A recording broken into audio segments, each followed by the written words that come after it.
Hello বন্ধুরা, এই বৃষ্টির মরশুমে কেমন আছেন আপনারা? আমি কিন্তু অনেক ভালো আছি। আর এই যে দেখছেন ইলিশ মাছ, এই দেখে তো মনটা আরও ভালো হয়ে গেছে।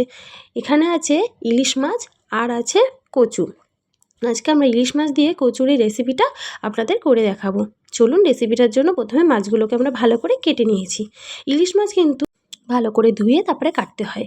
কাটার পরে কিন্তু বেশি ধোয়া যায় না। দেখুন, প্রথমে আমরা মাছগুলো ভালো করে ধুয়ে রেখেছিলাম। এবার আমরা মাছগুলোকে ভালো করে কেটে পিস পিস করে নিচ্ছি।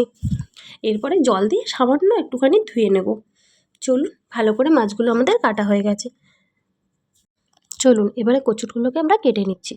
কচুটাকে দেখুন আমরা পিস পিস করে কেটে নেব। প্রথমে কচুটাকে ভালো করে ছাড়িয়ে নিচ্ছি। কচুর আর ছোকলাটাকে কিন্তু একটু মোটা করেই ছাড়াবেন।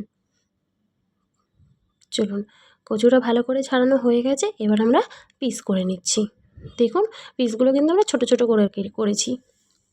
বেশি বড় পিস করলে কিন্তু বেশি একটা ভালো লাগবে না। এই ছোটো ছোটো পিস করে দেবেন, ভালো লাগবে। বড় পিসও করতে পারেন, বাট ছোটো পিসগুলো করলে বেশি ভালো লাগে। দেখুন, আমরা কি সুন্দর ছোটো ছোটো টুকরো করে নিয়েছি। চলুন, সব ভালো করে কাটা হয়ে গেছে। এবারে আমরা কচুগুলোকে ধুয়ে নেব। এখানে দেখুন, কড়াই ভালো করে গরম করে তার মধ্যে সামান্য জিরে দিয়ে জিরেটাকে হালকা ভেজে নিচ্ছি। এটাকে আমরা বেটে নেব। চলুন, জিরে ভাজা হয়ে গেছে, এবার রেখে দিচ্ছি। এটা কিন্তু একদম হালকা ভেজেছি, একদম বেশি করে ভাজবেন না। চলুন, এবারে আমরা কচুটা ভালো করে একটু সেদ্ধ করে জল ঝরিয়ে নেব। কচু সেদ্ধর জন্য প্রথমে কচু ভালো করে ধুয়ে জল দিয়ে তার মধ্যে সামান্য লবণ দিয়ে এবার আমরা কিছুক্ষণের জন্য ঢেকে রেখে দেব। চলুন, যখন কচু সিদ্ধ হচ্ছে ততক্ষণ আমরা জিরেটা বেটে নিচ্ছি। দেখুন, ভাজা জিরেটা আমরা এইভাবে মিহি করে বেটে নিয়েছি। দেখুন, জিরে বাটা হয়ে গেছে। এবার আমরা কিছুটা কাঁচা লঙ্কা আর দিয়ে দিচ্ছি সামান্য লবণ দিয়ে এর মধ্যে লঙ্কাগুলোকে বেটে নেব। আপনারা যেমন পরিমাণে ঝাল পছন্দ করেন সেরকম অনুযায়ী আপনারা লঙ্কাটা এখানে ইউজ করবেন। দেখুন, লঙ্কা বাটা জিরে বাটা রেখে দিয়েছি। এবার দেখুন, আমাদের কচু কিন্তু হাফ সিদ্ধ হয়ে গেছে। কচু কিন্তু পুরো গলিয়ে ফেলবেন না, একটু মিডিয়াম মতন বা হাফ হাফ সিদ্ধ করে রেখে দেবেন। চলুন, এবার কচু থেকে জলটা ঝরিয়ে নিই। এবার ওই কড়াইয়ের মধ্যে ভালো করে কড়াই গরম করে তার মধ্যে দিচ্ছি সর্ষের তেল। সর্ষের তেলে কিন্তু ইলিশ মাছ ভাজা খেতে খুব ভাল লাগে।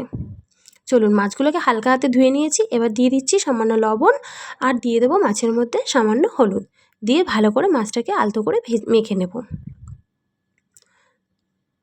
আচ্ছা, আপনাদের কার কার ইলিশ মাছ ভালো লাগে খেতে অবশ্যই আমাকে কিন্তু কমেন্টে জানাবেন। দেখুন, মাছটাকে ভালো করে মাখিয়ে নিয়েছি। এবার এটা আমরা গরম কড়াইয়ের মধ্যে দিয়ে দেব। তেল কিন্তু ভালো করে গরম করে তারপরেই মাছ দেবেন। চলুন, তেল ভালো করে গরম হয়ে গেছে, এবার মাছগুলো দিয়ে দিচ্ছি একে একে। উফ, মাছ ভাজার সময় যা একটা ঘ্রাণ বা গন্ধ বেরোয় না, আমার ওটা কিন্তু দারুণ লাগে।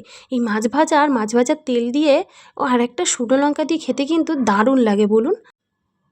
মাছগুলো কিন্তু আমরা কড়া করে ভাজিনি, একদম হালকা হালকা করে ভেজেছি। মাছ কড়া করে ভাজলে কিন্তু মাছ শক্ত শক্ত হয়ে যাবে। চলুন, হালকা হাতে অল্প অল্প করে ভেজে নিয়েছি, একদম হালকা করে। দেখুন, মাছগুলোকে আমরা উল্টে দিচ্ছি। চলুন, মাছ ভাজা হয়ে গেছে, এবার আমরা মাছগুলোকে তুলে নিচ্ছি। চলুন, এবার যে কচু সিদ্ধ করে রেখেছিলাম সেটাকে আমরা নুন হলুদ দিয়ে ভালো করে মাখিয়ে নিচ্ছি। এইদিকে আমরা কড়াই ভালো করে গরম করে তার মধ্যে তেল দিয়ে দিয়েছিলাম। তেল ভালো করে গরম হয়ে আসলে একটা তেজপাতা আর সামান্য রাঁধুনি ফোড়ন দিয়ে ভালো করে একটু নেড়েচেড়ে ভেজে নেবেন। তার উপরে দিয়ে দিচ্ছি এবার কচুগুলো। চলুন, কচুগুলোকে এবার ভালো করে একটু ভেজে নিই। দেখুন, কচুগুলোকে আমরা কিন্তু লাল লাল করে ভেজে নিচ্ছি এখানে। একদম কড়া করে কিন্তু ভেজে দেবেন না। চলুন, ভালো করে কচুগুলোকে এবার ভাজা হয়ে গেছে।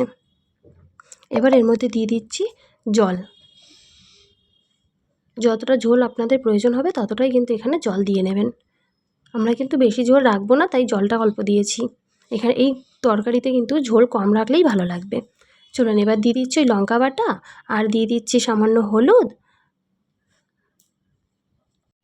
এবার চলুন, ভালো করে একটু নেড়ে চেড়ে নিই।